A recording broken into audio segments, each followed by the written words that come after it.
Good morning people. This is Hemant Kumar, teacher of anthropology and political expert. जैसा कि आप सब जानते हैं कि हम जो यूपीएससी का सिलेबस है उसको हम पढ़ा रहे हैं, जिसमें हर एक केस स्टडी को हमें ध्यान रखना बहुत ज़रूरी होता है। उसी सिलसिले में हमने एक न्यूज़पेपर में पढ़ा कि जो भोपाल का सतना डिस्ट्रिक्ट है, सतना डिस्ट्रिक्ट में यह मामला अगस्त की है। जब यह घटना सामने आई तब देखा गया कि एक दलित महिला सरपंच को दलित होने की वजह से उसको क्या किया गया, उसको अपमान किया गया, उसके साथ दुर्व्यवहार हुआ। और किन लोगों ने किया? वो लोग थे उप प्रधान जो अपर कास्ट के हैं, जैसा कि आप देख सकते हैं। जो सचिव थे विजय प्रताप सिंह, उप सचिव उप सरपंच धर्मेंद्र सिंह बघेल, और इधर एक और सरपंच है, सरपंच श्रद्धा सिंह।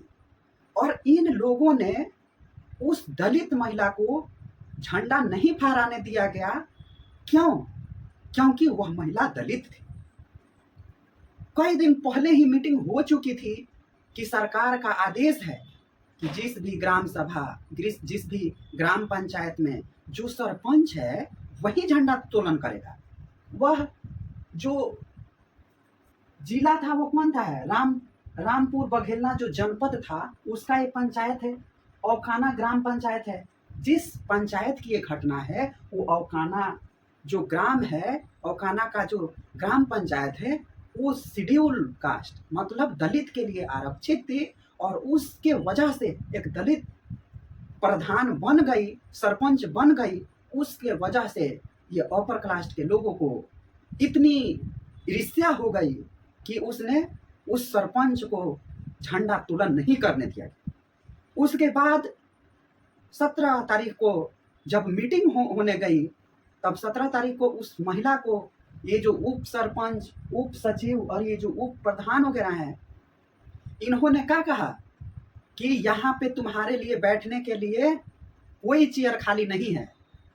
या तो तुम्हारा एक ही उपाय है कि तुम या तो अपने घर से चेयर लेकर आओ, कुर्सी लेकर आओ, और नहीं तो तुम जमीन पर बैठो या वहाँ पे खड़ी रहो।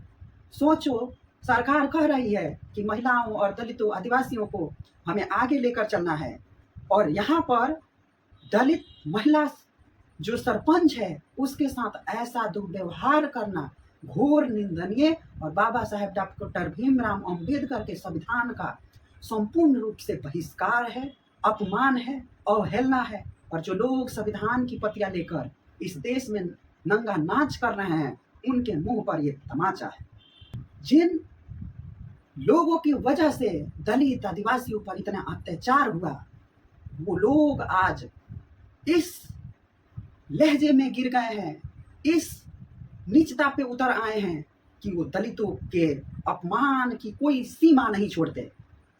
आखिर यह एक चुनी हुई प्रतिनिधि है, चुनी हुई सरकार की प्रतिनिधि है, और उस प्रतिनिधि को इस तरह से अपमानित करना हम समझते हैं कि अभी के 21वीं सदी में ये लोकतंत्र के लिए बहुत अशुभ और अमंगल है। हम सब देखते हैं कि भारत में इन्हीं जातिवादी मानसिकता और इन्हीं वर्ण विशेष के बांटने के चक्कर में ये कई वर्षों तक हमारा देश गुलाम रहा। एक तरफ तो हम कहते हैं कि हिंदुओं एक हो जाओ, और दूसरी तरफ हम ये कहते हैं कि हर एक हिंदुओं को अलग अलग भागों में बांट दो। अभी चला है कि जातीय जनगणना करो, जातीय जनगणना करो। हम मानते हैं कि जातीय जनगणना हो, परंतु किस बेसिस पे होना चाहिए? अपर क्लास में भी लोग गए गुजरे हैं, SC ST OBC क्लास में भी गए गुजरे लोग हैं, जिसको खाने का ठीक नहीं है, पहनने का ठीक नहीं है, सामाजिक रूप से बहिष्कृत हैं। हम उस बेसिस पे गणना करना चाहिए कि केवल वोट बैंक के लिए, वोट बैंक को बढ़ाने के चक्कर में लोग क्या कर रहे हैं कि हिंदुओं को तो अलग अलग बांट दो। हिंदुओं में तो अपर कास्ट, लोअर कास्ट, फलाना ढिमकाना सब रहेगा, मगर मुसलमानों को भारत से लेकर फिलीपींस, अफगानिस्तान, जितने मुस्लिम राष्ट्र है उस सबके साथ जोड़ कर रखना है। मुसलमानों को एकजुट रखो और हिंदुओं को अलग अलग भागों में बांट दो। तो इसलिए हम यही कहना चाहते हैं कि जिन लोगों के मानसिक गुलामी में ये बैठ गया है कि हम अपर क्लास के हैं, हम दलितों पर अत्याचार करेंगे, उन लोगों को इस मानसिक जो गुलामी है, अपने आप को जो उच्च वर्ग की दिखाने की प्रक्रिया है, उससे जब तक वो नीचे नहीं उतरेंगे तब तक इस देश का कुछ नहीं होगा। और किस बात की उच्चता, किस विषय पे आप ऊंच हो? जब लड़ाइयाँ चल रही थी अंग्रेजों के समय, जब बाकी आक्रमणकारियों के साथ लड़ाइयाँ चल रही थी, तो हम सबने एक साथ मिलकर लड़ाई लड़ी थी। उसमें तो सब एक साथ मिलकर लड़ाई लड़ी थी। उस समय तो कोई ऊंच नीच नहीं था।